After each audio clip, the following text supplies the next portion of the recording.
السلام علیکم ورحمۃ اللہ وبرکاتہ۔ ناظرین، مفتی طارق مسعود صاحب کے بیان سننے کے لیے ہمارے چینل کو سبسکرائب کریں۔ بہت بہت شکریہ۔ بسم اللہ الرحمن الرحیم۔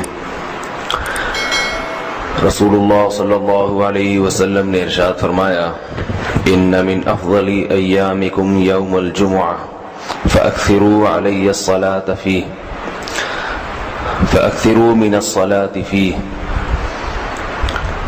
فرمایا تمہارے دنوں میں سب سے بہترین دن جمعہ کا دن ہے، اس لیے اس دن مجھ پہ کثرت سے درود پڑھا کرو۔ فإن صلاتکم معروضۃ علی، اس لیے کہ تمہارا درود مجھ تک پہنچایا جاتا ہے۔ صحابی نے پوچھا، یا رسول اللہ کیف تعرض علیک صلاتنا وقد ارمت، ہمارا درود آپ تک کیسے پہنچایا جائے گا جبکہ آپ جب دنیا سے جائیں گے، قبر میں جسم آپ کا ختم ہو جائے گا، تو ہمارا درود آپ تک کیسے پہنچے گا؟ تو آپ صلی اللہ علیہ وسلم نے فرمایا، ان اللہ حرم علی الارض اجساد الانبیاء، اللہ تعالیٰ نے پیغمبروں کے جسموں پر زمین پر پیغمبروں کے جسموں کو حرام کر دیا۔ زمین کسی پیغمبر کے جسم کو کبھی ختم نہیں کرتی۔ تو یہ بھی امت کا اجماعی عقیدہ ہے کہ جتنے بھی انبیاء ہیں ان کے جسم بالکل سلامت رہتے ہیں۔ شہداء میں تو یہ بہت زیادہ مشاہدہ ہوتا ہے، بہت سارے شہداء کے جسم سلامت رہتے ہیں۔ تو ایک اور حدیث میں آپ صلی اللہ علیہ وسلم نے فرمایا، من صلی علیہ صلاۃ صلی اللہ بہا عشرہ، جس نے مجھ پر ایک دفعہ درود بھیجا۔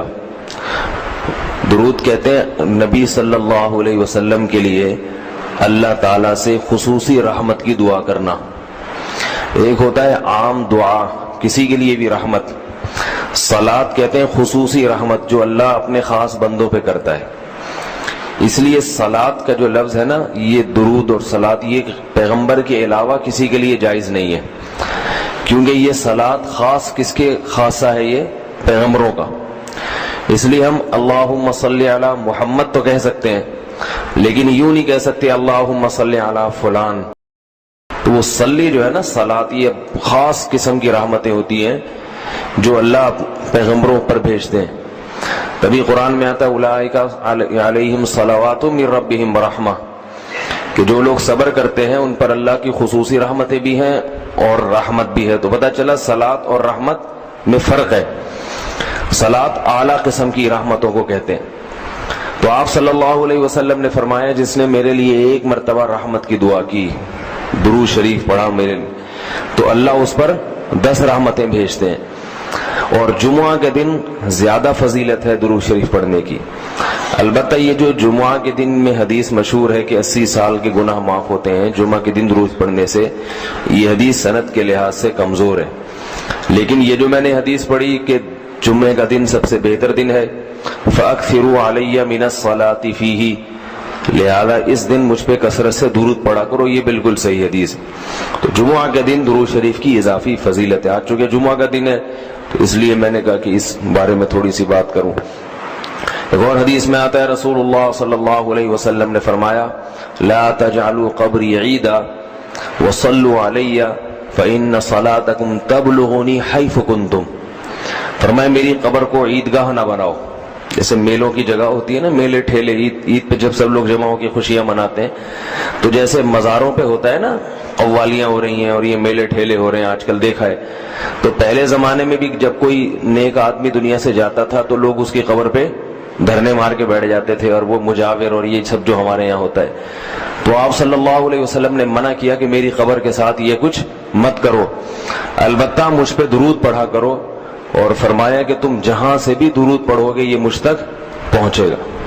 ایک اور حدیث میں رسول اللہ صلی اللہ علیہ وسلم نے فرمایا، ما من احد یسلم علی الا رد اللہ علی روحی فارد علیہ، کہ جب بھی کوئی مجھ پر سلام بھیجتا ہے اللہ میری روح کو میرے جسم میں لوٹاتے ہیں اور میں اس کے سلام کا جواب دیتا ہوں۔ اب یہ کیسے ہوتا ہے؟ چونکہ یہ برزخ کی زندگی میں ہے، لہذا اس کی کیفیات میں اور گہرائی میں جانے کی اجازت نہیں ہے. جیسے اللہ بہتر سمجھتے ہیں یہ ہوتا ہے, اس کی حقیقت کا ہمیں علم پوری طرح نہیں ہے, برزخی زندگی ہے.